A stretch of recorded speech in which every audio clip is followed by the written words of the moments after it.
What's going on, you guys? Full Steer, and I am back with another video. In today's video, I'll be doing an in-depth Graves jungle guide.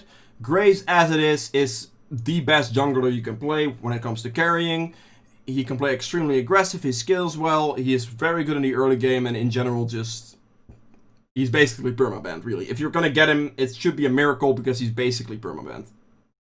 I would highly recommend playing him if you have the opportunity to do so, but yeah. Now, before anything, I do stream on Twitch. I do want to mention this. If you guys want to follow me there, make sure to do so. There's a link in the description. You can catch me playing live. And yeah, with that being said, let's get right into the guide. So for the runes on Graves, you have Phase Rush as your main rune. This rune is extremely good in the early mid game, also scales decently well into the late game. But if you are purely playing for late game, then Fleet is still the better bet as a rune on Graves. So if you notice that the enemy completely has lane priority on all three of your lanes with their champion picks, and like they have a jungler you really can't invade, stuff like that, you can still go for Fleet. It's then a viable choice, but honestly that rarely ever happens. So in pretty much all of your games, just go Phase Rush and you should be fine. So Phase Rush is extremely strong, it gives you a lot of chase potential, gives slow resistance as well. So this basically just emphasizes on your early invade playstyle. You can play extremely aggressive. The enemy can try to flash away from you, but Phase Rush kind of just runs after them and they still die. So this is really the early game aggression. And then combine it with Nimbus Cloak. As soon as you pick up a smite, you can smite the enemy. There's absolutely no chance they will never get away from you at that point. So this combination right here does a lot.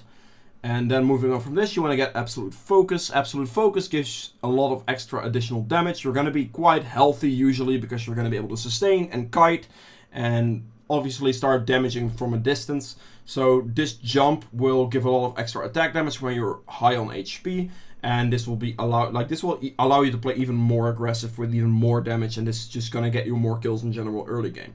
And then for that you want to pick up the Water Walking. Well, Water Walking is extremely good because if you, for example, start your red buff and you're blue side of the map and you want to instantly invade the enemy whilst he's doing his Gromp, or like he started red buff, whatever, on his side, on the red side he started red and then he's clearing down, then you can use the Water Walking through the river, the 25 move speed, to get to his blue Gromp a lot faster and potentially just get there faster, get the Gromp, get the kill, and this is gonna matter a lot. Not just for that, but it's also gonna be good for scuttle fights and in general just roam ability throughout the game. This really helps. So this combination right here is a lot of movement speed that the enemy team is going to have an extreme difficulty to deal with. Now for the secondary tree, you will have the Alacrity setup here. This really works well with this setup because the extra attack speed basically means you can play a lot more aggressive early on, and this will get more bullets out a lot faster. So that obviously the more bullets means more DPS, means faster jungle clear, faster like DPS on enemies, all that type of stuff. This is just a really good rune for Graves. Now to combine that, you want to get the Triumph as well. Triumph is going to help you out in a lot of close situations so you can heal your HP back. Personally, I do play quite a heavy frontline gameplay on Graves, so I'll go in, I'll like kind of limit test, if you can call it that. I'll just go in, make sure my true grid is stacked, play forward, and then Triumph in those situations is going to help a lot because the moment you get one kill is the moment you basically snowball through getting the rest of the kills as well. So really this synergizes really well. This gives you early pressure, and this basically secures you, it secures your life really if you're playing very aggressive. Now to combine the Alacrity, you want to get the attack speed here as well. This basically just gives you again more bullets, faster jungle clear, faster DPS. That's really what you're looking for. And from there you want to get the Adaptive Force and then the Magic Resist, armor or health. Now on Graves specifically, if you are facing an AD jungler or just like one AD champion, or not that big of a deal, if it's not completely full AD, you do not want to pick the armor, you want to pick the HP, simply because more health is going to be more effective because of your true grid, like honestly. If you have true grid on Graves, you can stack it up, you get free armor anyway, so that armor rune really doesn't do much. If you have your true grid stacked, if you can just stack it up, you will have armor, so HP will be a more valuable stat then. However, if you're facing magic damage, like Nidalee, like Elise, those types of champions, then picking the magic resist is better than HP, but usually HP is the best bet for the true grid as well. So yeah, that's basically it for the runes on Graves. If you guys have any questions on this, make sure to put those in the comments below, and I'll move on to the item build now. Alright, so for the item build for Graves, we have the starting items of the Hunter's Machete and a refillable potion. Now you want to pick up your Warding Trinket initially. The best play you could really make is pick this up, run to the enemy's buff camp, place it on top of that buff camp. No matter what side you're on, no matter what you're doing really. So let's say your blue side of the map, you're starting your own red buff. Then you can go and walk towards his blue, place the ward early, try to like maybe go for an early invade or just get some early vision on it. Reset, get a red sweeping trinket, and then or the oracle lens. And then with this, you can play aggressive early game. Because this will give you a lot of information. If you do that in the early game, this is very valuable because let's say you have their blue warded and you're starting red on blue side. You can then dash over the dragon wall with your E, run all the way up with a red trinket on, and then you will know if it's warded. You can go and kill them on their gromp. If they start their red buff on the other side of the map, then you can go and take the blue gromp and then split the map that way because they're basically forced to go to your top side. And then you can take their wolves and then kill the bot lane, and then stuff like that will kind of snowball on. You can basically keep forcing a split like that. So that's why this early game vision is very important, and try to place it. Yeah. So basically that with the Oracle Lens, you can use this to play very aggressive early game. Now for the smites on Graves, both are viable. In a lot of games it depends on what you're building. If you're going for a lethality setup, for one shots, for like more chase potential, all that type of stuff, blue smite's better. If you're going for more sustained damage, more scaling, more that type of stuff, then red smite's better there. Depends on who you're facing really. If you're facing a jungler that is easily one-shottable and doesn't really contest anything back, then blue smite will probably be better, especially if you are getting a lead. So that's just a smite difference. Both of these smites will be upgraded into the warrior enchant no matter what. So yeah. Now the warrior enchant is one of, if not Graves' biggest power spike. This moment in time, you're going to be extremely oppressive. If you can run enemies down with your face rush, you're going to do a lot of damage. And you're basically just going to perma-invade, perma-put pressure on them, take their camps, play very aggressive. And it's going to be very hard for the enemy to deal with you. Especially if you keep in mind your true grid. And then also keep in mind you're throwing smoke screens on ranged champions when it comes to be effective. So this is just overall an extremely big power spike, and you have to play with it as well. Don't just let that power spike go to waste, because that would just be unfortunate. Like, yeah. Now, to follow this up, if it's needed, you want to pick up the Executioner's Calling. This is an extremely valuable item into enemy teams that have a lot of healing. So if you're playing very aggressive with Warrior and then have Executioners to prevent them from healing a lot, then that will just guarantee more kills and just snowball you even further. Like, picking this up very, very early is very effective and highly recommended. So if they have like Sorakas, Yumis, Kanes, Vladimirs, Mundos, that type of stuff, pick up an Executioner's Calling right after your Warrior enchant. And yeah, really. So if that's not the case, then you don't have to. You can pick it up later as well. If they don't have any real healing at all, then you don't have to pick it up in general. But yeah, that aside. Moving on to the boots. On the boots on Graves, you want to just get ninjas or mercs. If you have the ninjas, that's fine. If they have more heavy CC, then you need mercs. And really, that's all there is to that. You know, you can get attack speed boots if you're going for a lethality build. But in general, with the attack speed you already have out of your runes, it's quite unnecessary to pick up the attack speed boots. It is usually better to just go for more durability, because you'll be able to do more damage that way regardless. So for the boots, really, yeah. Now, if you're going for this specific setup, for a more scaling damage build, more sustain, more frontline heavy, more all that type of stuff, then Black Cleaver is a must buy at this point. It is really easily procced on Graves. You get your your auto attacks procced is really, really easily. You get a lot of armor penetration really quickly. It also gives CDR, HP attack damage, the phage effect for better stick potential. Overall, just an amazing item on Graves.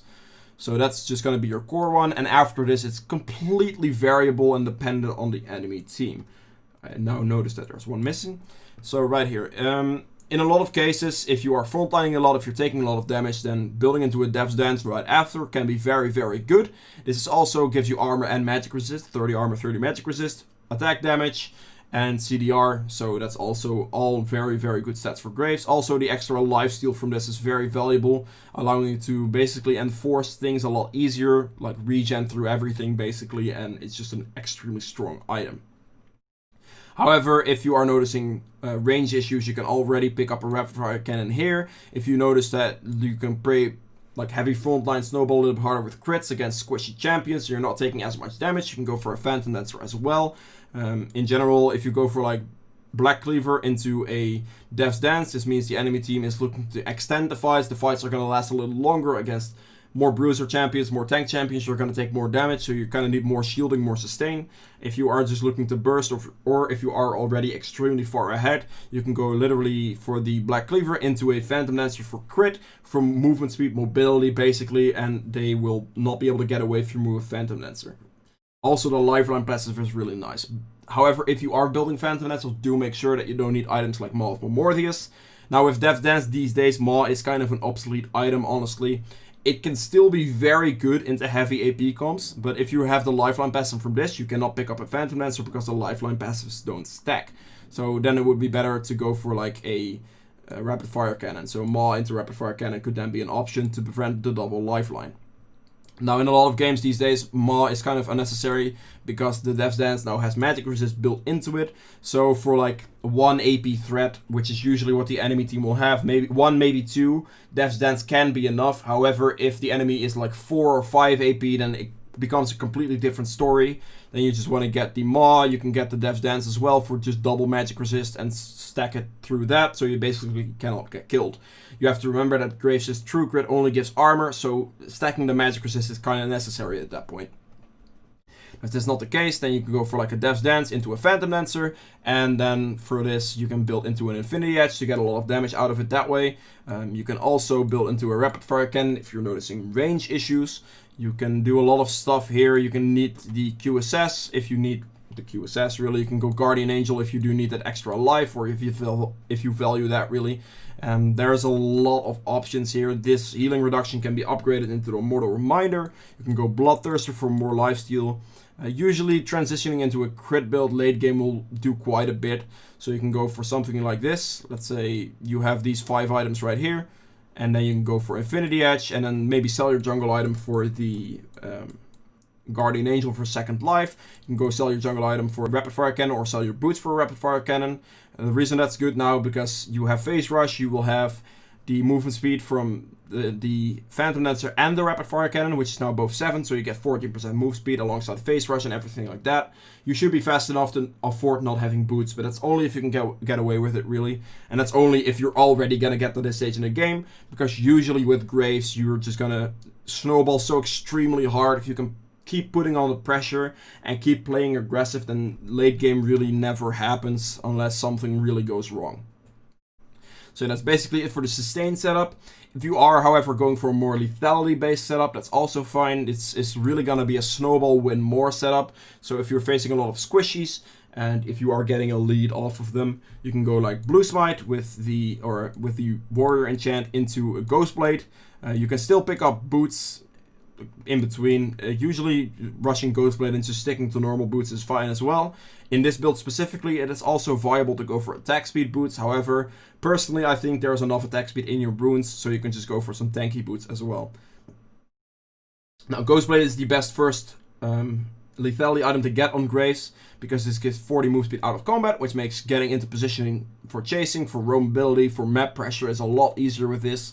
And then also the active from this basically means that there's absolutely no way they're gonna get away from you. You get Phase Rush, you get Nimbus Cloak, you get Ghost Blade proc, or Ghost Blade active, and it's just honestly over from there. They cannot get away from you. Also, this scales really well with damage, 18 lethality, CDR, and everything. You're just gonna do a lot of damage with your Q and your ultimate. Auto attacks as well, by the way.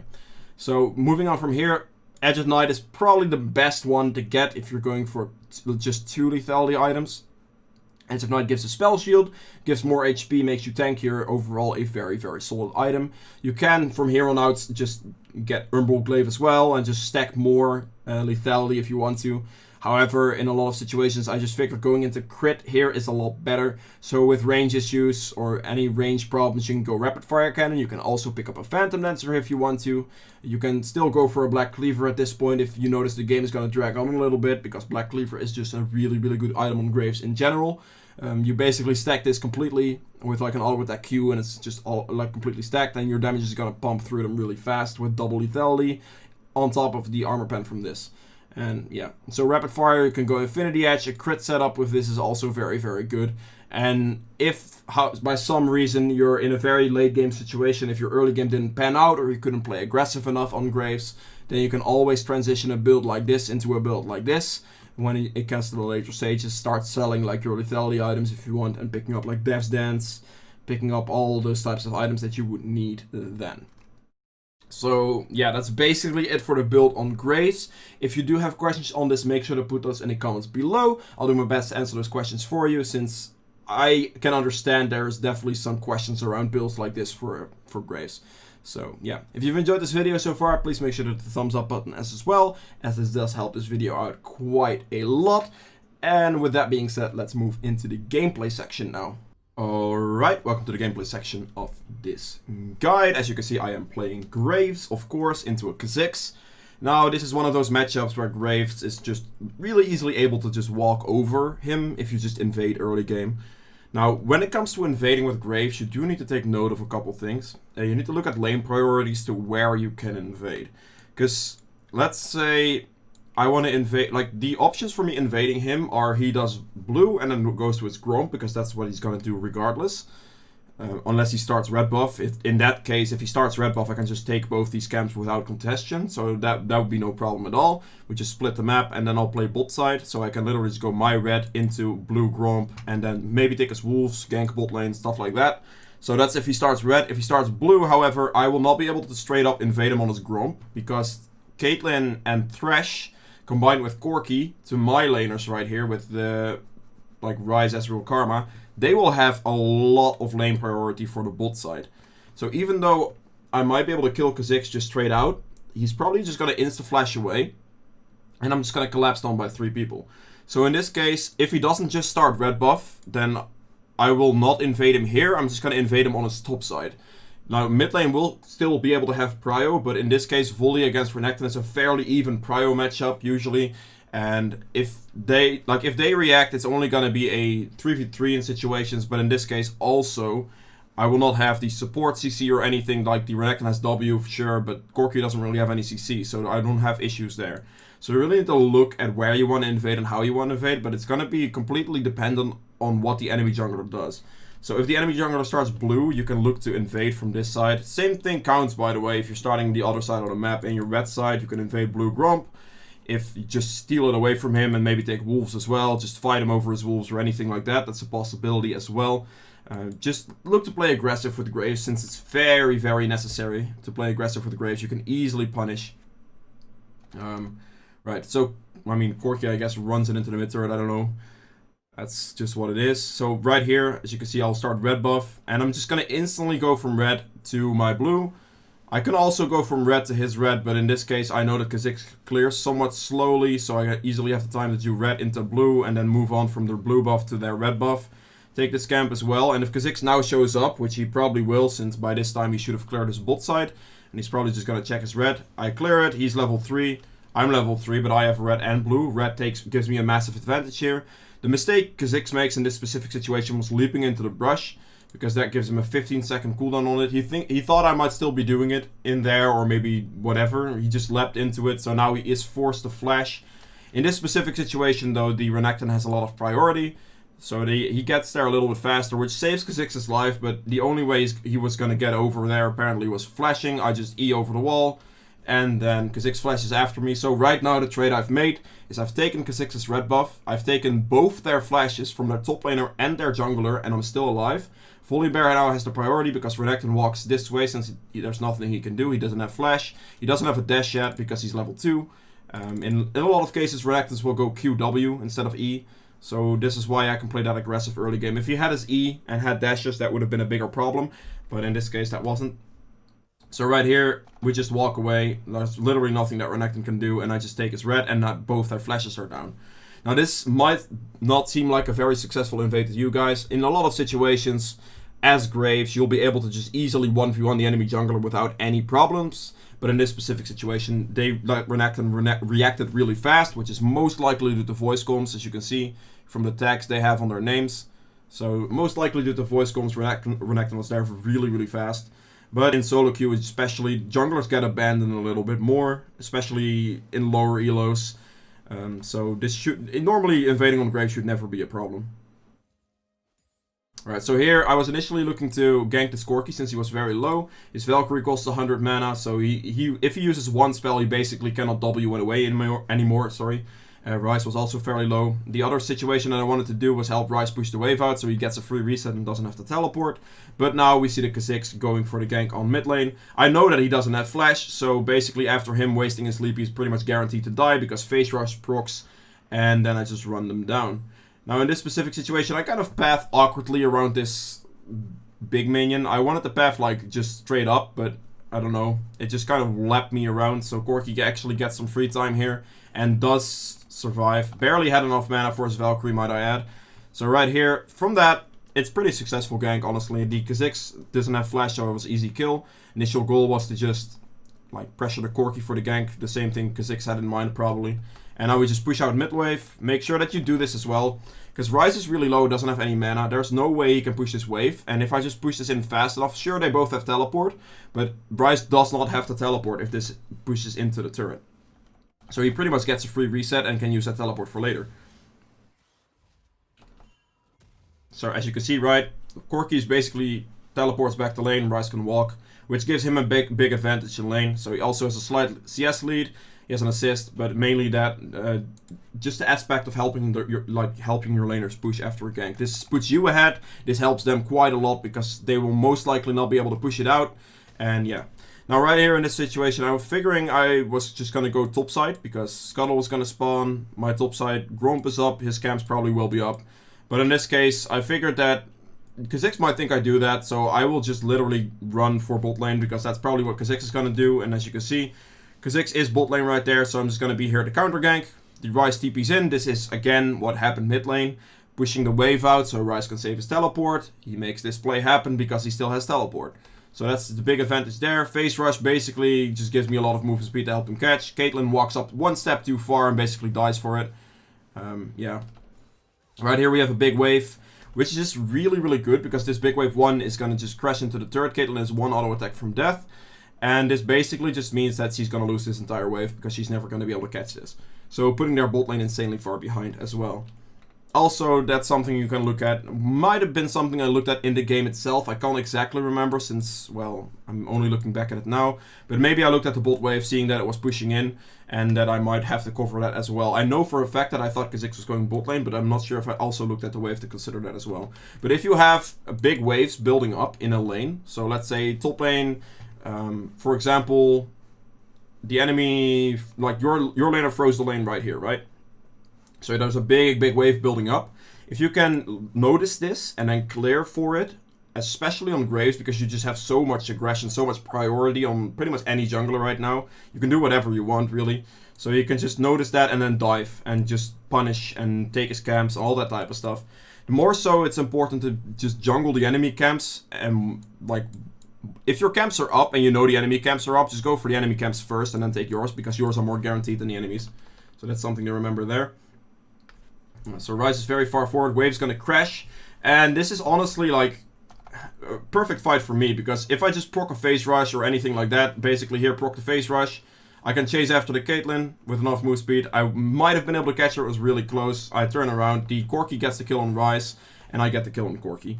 So it's unfortunate that I couldn't get the Caitlyn. Like, getting the Caitlyn would have been really good. It was just one auto attack, but I barely was not able to get in range. The main wave showed up, and yeah. Now Caitlyn, however, still dies to the Ezreal there, which is really good, and this pretty much gives me a free dragon. I don't want to invade his blue buff, by the way, simply because the Thresh was coming back to lane. Kha'zix was most likely going to be here, slash Corki as well. So there's really no reason to go that aggressive for a blue buff, and I will just take the dragon and take my leave on after the Krug camp. Make sure that you put one of the high XP value camps on cooldown, by the way, especially on a fast clearing jungler like Graves. If you want to back and you have like jungle camps up, but you're really low, you can take red and then the Krugs, or like blue and the Gromp, or even if blue's not up, just take Gromp at least, because these are the highest XP value camps, and you definitely want to make sure they level up as fast as you can. So you can just clear this and then sweep the jungle from the other side down, and then that would have respawned by then. So that's something you need to make note of as well when it comes to clearing your camps. But yeah, right here, I was looking to play aggressive towards the Rift Herald, looking to make that play, maybe like dive top lane with a Rift Herald or anything like that. So I'm just going to clear from Wolves and go up. My Raptors are basically skipped, but yeah. So Volibear went mid lane, basically did my job for me, so I can now easily just go top lane and make the, take the wave, push it into the turret. And honestly, at this point, with Warrior on Graves, you can play extremely aggressive. Warrior, Phase Rush, Graves is basically unbeatable for anything, because this is one of your biggest power spikes. So you can quite literally just, like, right here, as you see, Renekton does nothing to me. Like, honestly, he's 0-1. He probably has a lot of gold in his inventory. Not that much, 800 gold. But as you can see, like, he goes up, stuns me, I ult him at the same time, take a little bit of extra distance. Red Smite basically gives you the advantage in every single 1v1, and I just kill the Renekton for free. I see the Kha'zix on bot side, which is fine, and I'm just going to take a free Rift Herald for that. So right here. Now initially I was planning to then also go take his camps, but Volibear kind of did that for me, I guess. I don't know. So it's whatever. We just see them bot lane, as you can see right here. The Corki is bot, the Kha'zix is bot, basically 4 people bot. Renekton just, he run back top lane or teleport? No, I think he ran back. But either way, he's top lane there 4 bot, and I have a Rift Herald just now, so all we have to do with 3 men is just push the mid wave out, and we can get 2 free turrets, or at least 1 free turret with the platings, and Volibear TP's out. They're still bot lane, so I'm just going to keep on going and get this turret as well. As you can see, basically 2 free mid turrets for that punish play on bot lane. So getting objectives like this on Graves, like Rift Herald, just make sure that you take it and pressure with it. Like, Graves is the most disgusting champion when it comes to pressure, especially with Phase Rush. It's very important that you just take whatever you can and punish the enemy as well. So we see Kha'zix bot lane. I'm not sure if he died, but he was at least very low. So I just pushed 2 mid turrets and instantly take his camps. Make sure that I punish and take his camps wherever I can. In this case, I was looking for Kha'zix. I probably should have done his Gromp in this situation, looking back at it. I think it would have been a fine play to just take Gromp, but in this situation, I was looking for Kha'zix. I see a Caitlyn, and honestly, this is why Graves is completely disgusting right now with Phase Rush, because if you look at this speed, right? So I auto-attack her once, I hit smoke screen, she gets slowed, I can hit one more time for Phase Rush at that point, and this is where Phase Rush kicks, this is where Phase Rush kicks in, and then also Red Smite Nimbus Cloak kicks in. She flashes away, I just flash after her, and I basically ran her down the entire lane where there was nothing she could do about it. I keep hovering to the wrong one.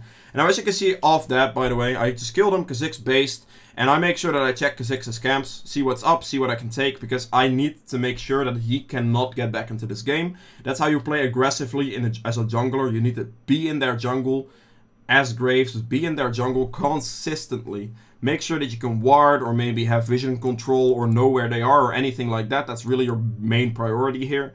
Like, my camps are up, sure, and they're good for me to take. They're not bad for me to take, but his camps are better for me to take. Especially if I keep killing them and they keep leveling up, whilst my camps get a little bit more left alone. Don't have to be. You can still rotate through your own camps as well. But just make sure that you make, like, that he does not get the chance to farm back up. That's really it. So right here, Drake's spawning. My bot lane is pushing up and we're playing topside right now. The Ryze teleported towards bot lane to assist this play, which is really, really good. Like, we have double TPs for that, which is like actually really good. So he goes bot lane, get the kill on Kha'zix. They basically win this fight, which is really nice. And then right here, I take top turret and I basically just look for his jungle camps again. So red, now Volley in this case again takes the Raptor camp, which is fine. But yeah, I just take his red, and from this point onwards, I will not be able to walk here right now, simply because my Ezreal backed, my Karma's dead, so this would be a little bit too greedy for me. I also have a lot of gold. I'm sitting on 4,500 gold at that point in time, so yeah, that's also another situation why I just don't go for his bot side. However, this might be a jungle player, I don't know, but he punishes Kha'zix. He keeps taking Kha'zix's camps wherever he can, which is good, because that puts Kha'zix in a disadvantage, and there's really not much he can do. So right there, we take Drake, and right here, I'm just looking to play aggressive again. Now, as you can see, I'm leaving my top side up, which is really no big deal, because the levels on these camps might be a little bit lower. Some of them might be taking what here and there, but his camps are spawning as well, and since I've been rotating those, I need to make sure that I keep clearing those. As you can see, the CS advantage I'm building up, simply for rotating through his camps instead of my own, like more often, playing very aggressive into him as well, since this is the way you just punish him down. That's just the way you want to play it. So this camp is going to spawn somewhat soon. I can't exactly walk towards this Krug camp because that'd be a little bit too greedy. So I just clear this, make sure that I get his... Actually, do I get his Raptor camp here? Looks like I'm going to go for blue buff in this situation. Looking back at this, that's probably a mistake. I should have just gone for the Raptor camp, left my blue up, and then ran top lane for the gank. So, yeah. Make sure that you just stick to the rule of punishing camps that you know are up. So in this situation, I should have cleared mid lane, done his Raptor camp, and just ran up and killed the Renekton. Doing blue here was a mistake, looking back at this now. So that's a little bit less aggressive, and now he cleared his Raptor camp. I'm just gonna go ahead, like, it should have been mine already, but I'm just gonna go ahead, clear mid wave, check his bot side, see what's up, make sure that he cannot do anything. Corky packages out, so there's not much I can do there. And honestly, like, Phase Rush could have given me that kill there, but I just wasn't keen on chasing that or over chasing that. So right here, next to the wall, this guy's low. I'm just gonna throw my combo into the wall here. So as you can see right there, I'm just ult Q him. This basically insta kills the Thresh. There's a fight going down here as well with Renekton and with the Kha'zix. So basically what that combo right there does, it kills the Thresh instantly, puts the Caitlyn to like 20% health so they can't do anything anymore. And at that point we win this fight by simply just, well, I mean, there's really no contest here anymore. Me and Volley into their team right now is just not going to happen for them. Renekton flashes out, which is good from him, and yeah, just clear some camps. As you can see, take whatever I can, see his camps are up, his Grom just spawned. Volley is taking the Scuttle and taking my camp, which is fine. But I'm just now going to play again for the top side, leave my Gromp up in this situation because I have the Royal, like I can play aggressive here. I'm also picking up the Rift Herald here simply because the timer is about to run out. And getting a Rift Herald here basically opens their base up. And that's actually going to be a really nice play. In this case, my Rise and Karma kind of overextend a little bit in my opinion. But I just go for this. And then right here, go for the wall into his jungle. See what I can take. Pressure the Kha'zix out again with Volley. And his red is up. I take that. I clear mid wave. I go to his bot side most likely. Take these camps right here. I think I'll leave his Gromp up for now. I just use the Rift Herald mid lane to open up the base. And as you can see right here, I'm just going to play aggressive. Like, with the items I currently have and being level 13. Like, he's level 11. He is, I don't know, like 70 CS down or something like that. Some 73 CS down. That's a lot of CS to be down. There's literally nothing he can do against me anymore. And this is for the punishing playstyle that is Graves. It's extremely hard to contest the Graves at all times, especially if you're an AD jungler, because him stacking up his True Grit is just actually disgusting for the extra armor you gain. You basically cannot lose a 1v1 situation. And most AP junglers as well are just way too weak in the early game that you will not be able, like, they will not be able to fight back against you either. The only champions that really have a fighting chance are like Nidalee. It's a very good pick into Graves. And yeah, stuff like that really. So I go aggressive there, make sure that I keep like being on the front line more so. Right here, my Phantom Dancer procs. And I mean, at this point, from playing very aggressive, like that's just the way you play Graves. You play very aggressive, consistently invade them, punish them, take all their camps, make sure that the enemy jungler isn't able to do much.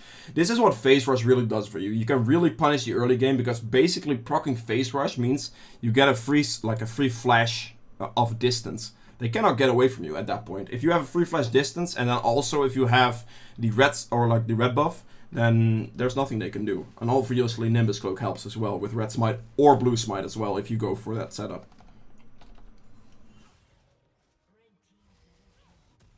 Alright, so right here, base, get another like item going, do the dragon. I mean, this is just do dragon, take his camps, check his jungle. Stuff happens, and we just want to take Baron here. We so like actually in this case I think Rise and the Volley wanted to just duo the Baron or something. I just zoned them consistently there, and I mean right now we just run them down. It's mainly the early game you want to focus on with Graves, because the moment you get to the mid game, if you got the lead in the early game, you're gonna be this far ahead regardless. Like Graves, just once you get ahead, you are ahead, and you will be ahead unless either a team really ins extremely hard, or just, yeah. So when it comes to team fighting on Graves, personally I'm a frontline player with Graves, so I will dive in, keep dashing forward. If they chase me, then of course I'm going to kite backwards, but I'll aggressively chase and aggressively go for plays, be in their face a lot. If this is not really your playstyle, I mean, like everybody knows really how to play an ADC is like in team fights.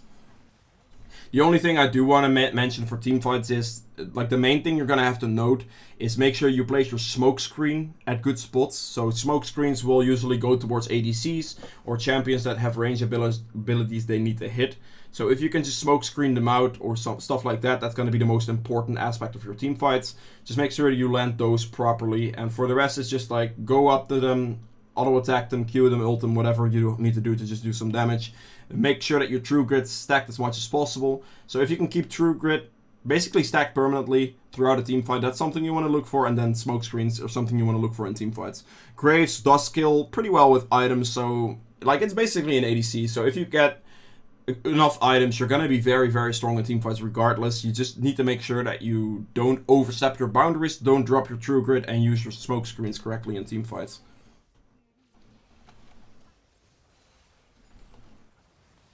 That's right. As you can see, I'm basically just on the side trying to get some hits, some crits, do some damage wherever possible, push the waves in, just wait for the waves with Baron. And I mean, as the moment they make a mistake or go in like this on that Thresh right there, or on the Ezreal, sorry, Thresh goes in, they basically give 2 kills away for it, and right here we just chase them down and they just lose. So the main thing I want you to take away from this is pay attention to where you can invade in the early game. So look at lane priorities, look at situations where you can invade, look at what champions you're facing. If the champion is an insanely fast jungle clearer like Kha'zix or Evelyn, the best way to punish them is just go instantly from red to blue on this side of the map, for example, punish him here. But it also depends on lane prior. You can do what I did this game, go red-blue into his red and then kill him here. That's also fine. Usually you're clearing fast enough, / moving fast enough to take his red before they even get there, as you saw this game specifically. And just stuff like that, man. It's just really playing aggressive and paying attention to it. So yeah, I hope you guys have enjoyed this video. If you did, make sure to hit the thumbs up button, as this does help me quite a lot in getting this guide out there. If you guys want to catch me streaming live over on Twitch, you can. There is a link in the description. Make sure to follow me there. And yeah, I hope you enjoyed the video, and I'll see you guys in the next one. Bye!